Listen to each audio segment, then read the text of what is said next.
Hello everybody and welcome to today's Sunday Q&A, which today comes to you on a Monday. I was working all day yesterday. I was up in Old Trafford. I had a delivery of the mega job. You'll get the video. And I did do it, but I messed it up. So I had to delete it and I got back onto it again. So anyhow. So this Sunday Q&A might be a bit quicker than usual because I really should be looking for another job right now, but there's nothing on there at the moment, so I'm going to try and get this one down. So Mick, for an introduction, says, we want Steve, the nefarious Steve Campbell. Come on, mate, you're popular. Everybody wants you to do your own channel. See what he's going on. It'll be like a live Ken Loach movie, I should imagine. So this week, what did we do? We covered mainly driving in Europe. So Steve Campbell says, did I say that? He said, that sounds sensible and legal. Doesn't sound like Steve, does it? He said he's got lots of family moving to Spain, one a week for 50 weeks, then moving back after a year. I've no idea why that is. My mate Nick, the urban trucker, says, Pete, we're going running in Europe. He says a tachograph is only required if the vehicle or train weight exceeds 3,500 kilos. And as James Fletcher says, but that's up until April, May of next year, 2025, when a digital tacho is required if it's 2.5 ton above.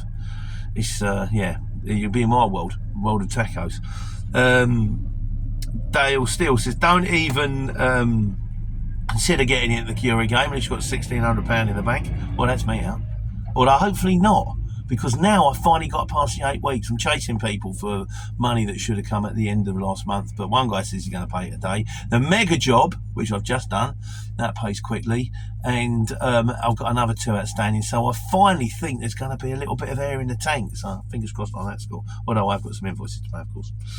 And Shane Hardy says, so going into Europe, stable need 2.5 ton, save money and save headaches. Well, don't go to Europe.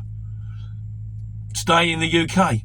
The signs make sense. You get home for your tea. You know, okay, you don't get to see foreign places, which are effectively just distribution centres where they drive on the other side of the road. Up to you guys.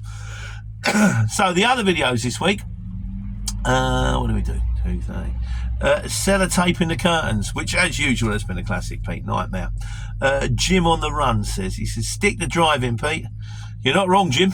I actually said to the mechanic, you do the tape, you'll do it better than me. He said, I'd probably put it on wonky too. So I did it, and it's all flaking off. HGV Matt says, he says, I'm no expert, Pete, but you may need to have a bit in the top corners, just at the right angle. All truckers seem to have the mark. You're not wrong. Just as I finished doing that video, I finished it all off, and then a lorry pulled into the yard, and I looked at it and I went, I haven't done the corners. So I pulled it around the back. I had to go and get the ladder out of the warehouse, which when I stood on tiptoes on the top of it, just reached as I went like that. But the corners went up and it went through the MOT, and that's the main thing. We wanted it to go through the MOT, so that's all good. Lee says, did I hear you didn't clean it properly before applying the tape? 10 minutes of cleaning with some methylated spirits could have saved you some pennies in the long run. I know, mate. It's just me all over. I don't mean to be a disaster. My mates used to call me the Tasmanian Devil because they said, before anyone knew what a Tasmanian Devil was, it was kind of like the guy in a bit of a Bugs Bunny cartoon. He said, you're that bloke that just walks into a room and then suddenly everything's everywhere. I don't mean to be this way, guys. I'm just the embodiment of chaos. I try not to be, but it doesn't seem to work. He also says, that's like saying all paint and clear liquid is the same. Yeah, because it's not. There's the oil in the gearbox of the truck. That's like £800, and of course there's lager, which is lovely, and of course there's tea in a new Yeti mug. I've got to do a video about this. It's coming out. It might come this week. Well, there might be one on SmartPay if I get round to recording that one. I said I'd do one for the exchange, but I'm up against time now, so yeah, I should be looking for another job. What we got here? Godzilla says, he says, clean it down with thinners to ensure you get the cleanest possible surface. I've got to be honest with you, I put the tape on after I just had the curtains cleaned with chassis cleaner for the MOT, because it had to be jet washed the MOT, and I thought it'd be all right, but it wasn't.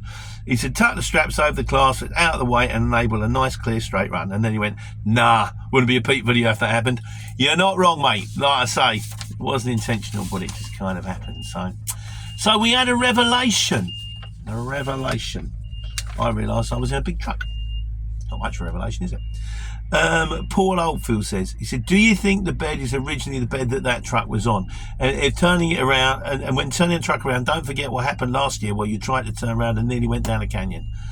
Yeah, I'm never going to forget that, mate. It was a low point. I've had a few low points. I'm better now, but that was not good. When you're trying to get yourself back on your feet and it's like you just back your truck over a cliff and all the money you're going to earn for the last 3 days is just going to go on recovery fees. Like, oh, really? Oh, well. Rock God said, he says, it doesn't matter how big the body is or how many pallets you can carry. It's down to the wheelbase of the vehicle. My 26-tonner has an 8.5 metre low bed, which is the same as mine, but a relatively short wheelbase and can turn on a sixpence. My issue is the long overhang at the back. So what he's saying is the wheels are closer together, so the bit that's outside the back wheel is like, if you want weight on that, it's going down. My mate has an 18-tonner with a longer wheelbase than my 26-tonner. And has to take wider turns than me. I think I probably would too. And it has to do a shunt in the yard, whereas I don't. The wheelbase on your new motor is just longer than the old truck. It has nothing to do with the body catching the tyres. And also that thing that Neptune Curry said about rear and steer. I'm doing that all the time now. I think I was kind of doing it subconsciously before, but now I'm consciously doing it. Check the mirror, move around, and it's a lot better. It's a good idea. I want to do a video on how to drive a car like an 18-tonner. So if you were in a car and you were training to be a lorry driver, go straight forward. You know, aim for the corners. Check when you're driving, that kind of stuff. And also, I'd like tips on driving a class 2 like a class 1. When you leave the corner of a roundabout, make sure that your wheel is right up in the corner or right up. I mean, I don't know. I'm not class 1, but I think it would be good to do videos. I could tape it, and you could help people that are doing truck training. That can go, well, I know I'm only in a car. People go, why is he taking that corner so wide? Because he's trying to be a lorry driver. He's trying to get his sort of muscle memory type thing. You know, I think that'd be a good video to make, help people. Godzilla says, he says, you don't know how long you are. I know how long I am. I know how long I used to be as well. Age is a cruel mistress. Every day is a school day. He says, at the airport, you bung 43,000 litres on, which is around 39 tonne.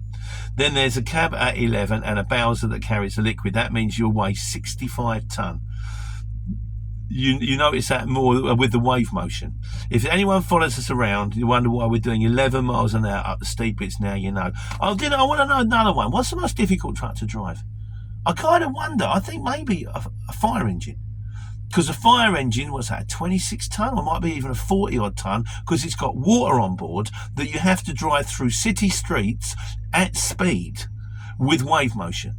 That's got to be really, really tricky. I mean, you might go, no, it's not one of them. You try driving one of these long cranes down a country street. What's the most difficult truck to drive? There's another one for the Q&A. Another one for a video, I think. So I'm just curious, that's all. So, trucks this week.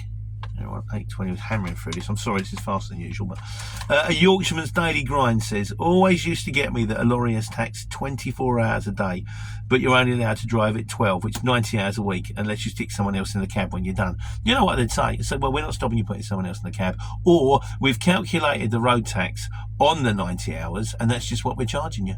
You'd never get away with it. You never get to keep it. And Tallup G says, hi Pete, I'm 6 foot and I'm looking, oh, this is going to help you actually. I'm 6 foot and looking at a space cab of the CF. Would I be able to stand on the engine hub? I'm in the cab right now. There you go. My head is just touching the ceiling. You can't see it, but it is. My hair is kind of, you know, I'm nodding my head, so yes, you can. Nah, video proof. Well, kind of. I could have been crouching, but I wasn't. Which leads us neatly on to miscellaneous. Today is 9:20. Mick says, some shippers on SmartPay, you can now get paid within an hour. Now, I've got stuff to do for the exchange, which I said I was going to try. I might try and get it done today if I can, to do with this smart pay. I want to start talking about this smart pay, because just because you're on smart pay doesn't mean you get paid quick. But it seems to be the new kind of finance manager, and I'm nothing to do with the exchange, but I'm in a bit of a hardship, and I think the smart pay is good.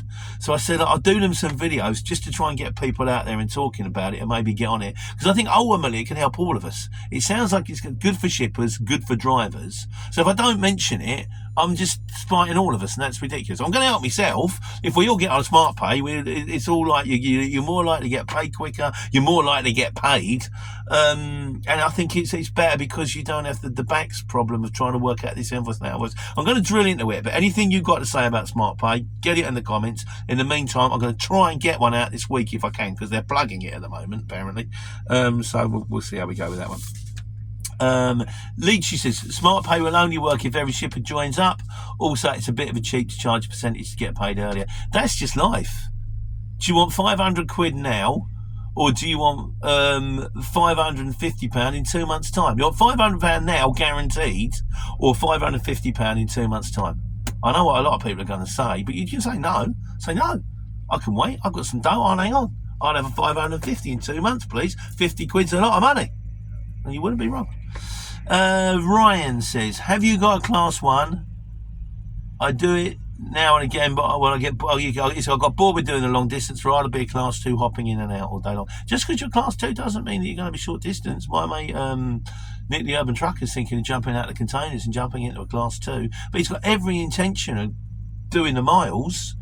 Just fancies a bit of a change, like, you know. So we'll see. And Rem says, I've been thinking about joining the CX, saw your video, and probably not. Thanks for the video, drive safe, mate. It's not for everybody.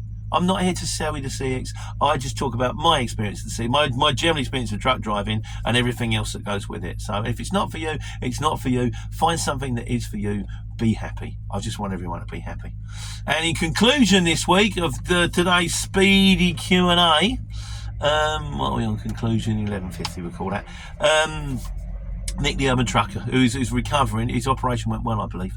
He said, I'm currently walking like a bit of a penguin. Are you watching a new series on Sky? No, but I'm due to. I've finished Agatha All Along. I've finished, which was brilliant. Last one was a bit weak, but it was still brilliant. I've done that. Ludwig, enjoyed that. And what else did I finish? Umbrella Academy. I like the superhero things. But so Penguin, that's the next one. I've done the one on Amazon, the cartoony one on Amazon. A bit disappointing. They kept changing characters. The Penguin's now a woman. The Penguin is not a woman. I believe Colin Farrell, apparently, in the big suit, does a good job. So we're looking forward to that. Doing Slow Horses. Other recommendations, particularly with exploding helicopters or blokes in capes. So that's me done. Sorry I'm speeding through it a little bit, but I can get this uploaded now. So I'm sorry I missed it yesterday. Like I say, it's been hectic, busy. But hopefully back to it next Sunday. I'm going to take this off airplane mode now, because I really should be looking for a job, because I should be taking care, taking money.